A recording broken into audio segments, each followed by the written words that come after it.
I think of what ground lease market as an available asset is like today compared to something else that's analogous. It's really like single family homes.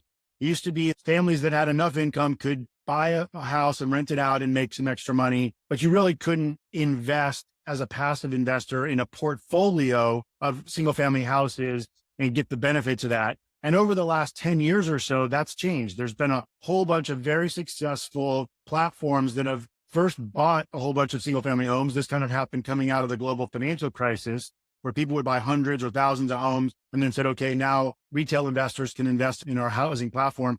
Then it became build to rent, where developers would build homes and rent the homes in a community. And essentially the developers would keep the subdivision, but the houses were for rent, and then people could invest. And then you got groups like Blackstone and others that started to get in and just buy thousands and tens of thousands, including Invesco and others, of single family homes. Well, that's where I think ground lease market is today. Ground lease market is, okay, they've been there just like single family homes were there forever, but it hasn't been a market where people could tap. There's only one publicly traded REIT that has ground lease exposure right now. And we think there will be several others. We know of probably 20 funds that are like Sante Realty that are gaining access and exposure to ground leases. And eventually they'll be able to have more and more investors in there. And so I think the ground lease opportunity will become more available to the masses, just like single family home investments have become.